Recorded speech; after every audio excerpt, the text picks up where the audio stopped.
La pleine conscience consiste à recentrer votre perspective. Elle n'est aucunement un appel à garder les yeux clos sur l'extérieur. Il y a des phases où vous engrangez de l'énergie et où vous en faites usage, qui font place à d'autres phases où il s'agit de laisser souffler toute cette énergie. La transition entre ces deux périodes différentes est comme un éveil. Ne tentez pas d'y résister. Laissez aller votre respiration et laissez les choses se faire.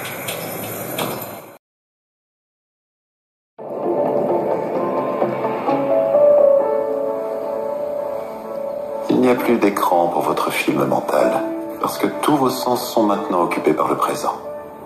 Grâce à votre respiration, vous vous concentrez uniquement sur les choses positives. Et c'est comme ça que je vais changer tous les connards autour de moi? Non, je ne serai pas là avec vous, sinon je soignerai tout le monde grâce à la respiration.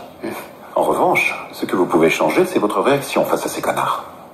Si par exemple, quelqu'un au bureau ou en famille a tendance à vous rendre fou, respirez. Ne vous en faites pas. On a les 12 prochaines semaines pour aborder tout ça. Vous allez non seulement boire des litres de thé vert, mais vous serez également capable de mieux gérer les situations professionnelles impliquant des connards. Vous en êtes capable. Alors, on reprend du début. Tournez-vous. Dis-moi, Tony, tu serais pas un chouïa tendu en ce moment? Qu'est-ce que tu dis?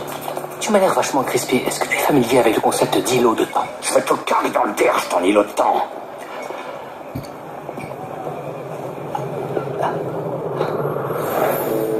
Dans la vie, il y a des gens qui communiquent ouvertement et il y a des gens qui restent toujours sur la réserve. Et les gens au tempérament réservé vont vite percevoir les gens ouverts comme impertinents. Quand vous êtes confronté à ce genre de personnes, soyez moins réservé dans l'expression de vos désirs. Il vous faut contrer l'impertinence par une totale clarté. Dites par exemple, merci d'extérioriser ton souhait de façon si ouverte, je suis malheureusement dans l'impossibilité de le satisfaire.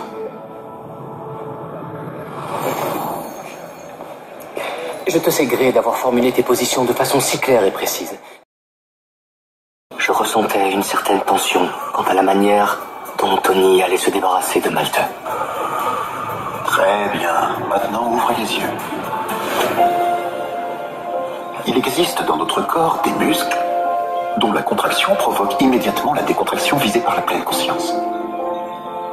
Il s'agit des muscles dont on a besoin pour sourire. Je vous conseille donc, face à une situation de tension, de vous fendre d'un sourire. Et vous pouvez constater à quel point c'est efficace pour soulager la tension. Souriez dès que vous en avez l'occasion. Souriez à l'intérieur. Allez-y, essayez. Maintenant? Oui. Ok. Gardez-le pour vous.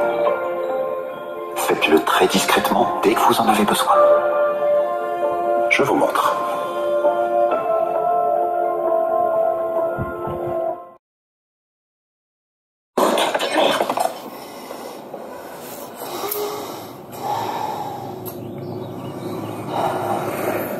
Pour éviter que l'impatience nous détourne de la pleine conscience ou qu'elle nous influence, il est utile de se rendre compte de la présence de cette impatience et de la reconnaître.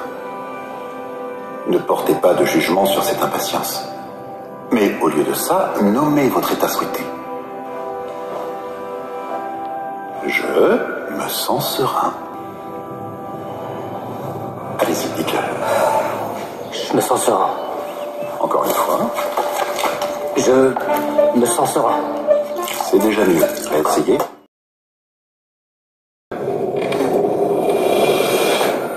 La résistance intérieure devant un acte immoral fait généralement opposition à une volonté profonde.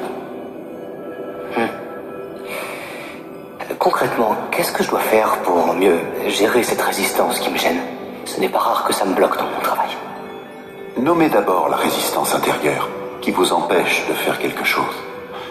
Faites-en ensuite autant avec la volonté profonde qui, à l'inverse, vous pousse à agir. Comparez-les l'une à l'autre et très vite vous allez savoir à laquelle des deux forces vous voulez réellement céder. Je vous recommande d'essayer. Cave ou pas? Oui, allez-y.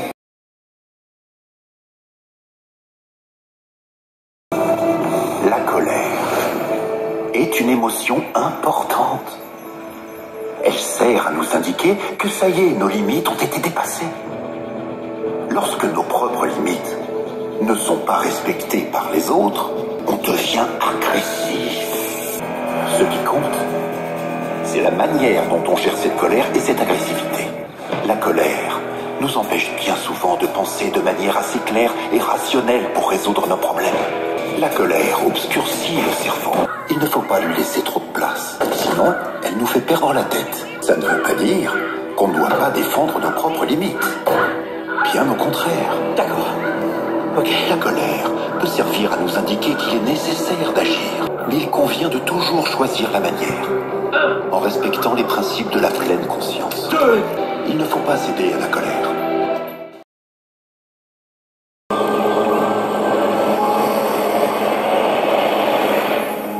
Lorsqu'apparaît de la peur, il est essentiel de se concentrer sur sa respiration. Inspirez calmement, puis expirez. Sentez votre respiration dans votre corps, à l'entrée de vos narines, dans la paroi abdominale. Ne portez aucun jugement sur votre peur, mais au contraire, essayez autant que vous le pouvez de vivre la situation ici et maintenant. Restez concentré et la peur s'envolera. Il existe deux types de douleurs. Il y a la douleur causée par la blessure elle-même et celle causée par l'épine qui y est restée plantée. On ne peut pas annuler la blessure qu'on a subie. Mais dès lors que l'on arrive à ôter cette épine qui nous taraude, la blessure va mettre bien moins longtemps à cicatriser. Il était plus que temps que je m'enlève enfin cette épine du pied.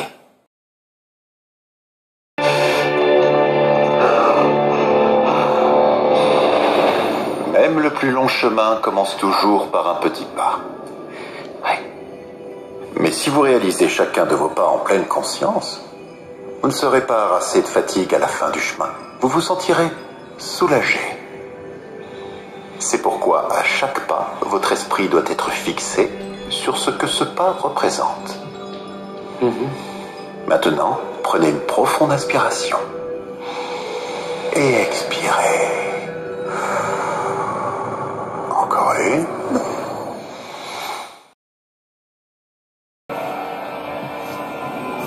Lorsque vous éprouvez de la peur et de la panique, prenez conscience du monde extérieur. Faites en sorte de trouver autour de vous et de fixer un seul et unique repère. Ce sera votre ancrage. Ok. Repère, ouais. Repère. D'accord.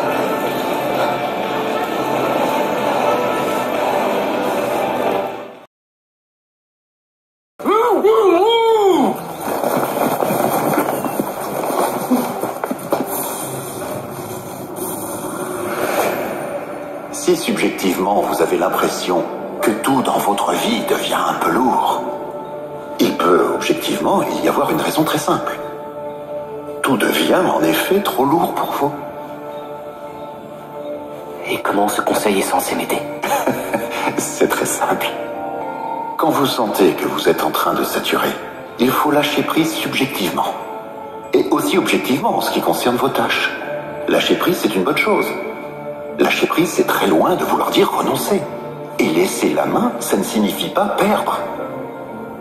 Le mot magique, c'est déléguer. Acceptez de laisser la main. Vous y arriverez. Ce cabinet n'est pas un terrain de jeu pour enfants. Votre fille a gribouillé sur toute mur. Les relations professionnelles sont loin d'être les relations humaines les plus faciles. Dans une situation comme celle-ci, je vous conseille d'accorder une attention toute particulière à la personne en face de vous qui a l'air de vous causer le plus de stress. Laissez l'autre s'exprimer et essayez de façon sereine de comprendre ses sentiments, ainsi que ses convictions et sa vision des choses.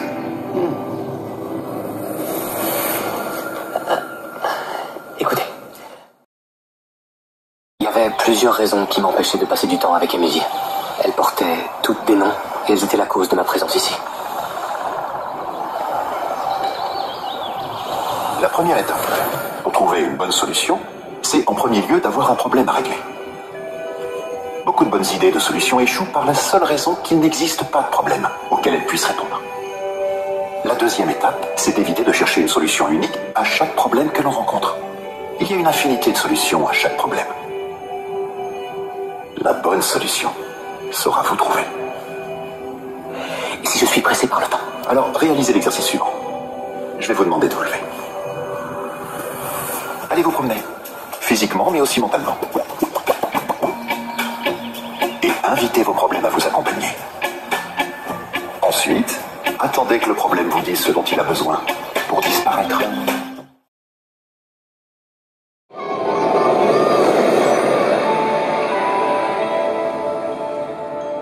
La plupart du temps, nous nous causons du stress parce que nous avons une conception tout à fait erronée de ce que veut dire être libre. Être libre ne veut pas dire que l'on peut faire exactement ce qu'on veut faire. Qu'est-ce qu'il y a de mal à ça? L'hypothèse selon laquelle on devrait toujours être productif est la cause prépondérante du stress. Ce n'est que quand vous aurez intégré que vous n'avez aucune obligation de faire ce que vous ne voulez pas faire que vous recouvrerez la liberté.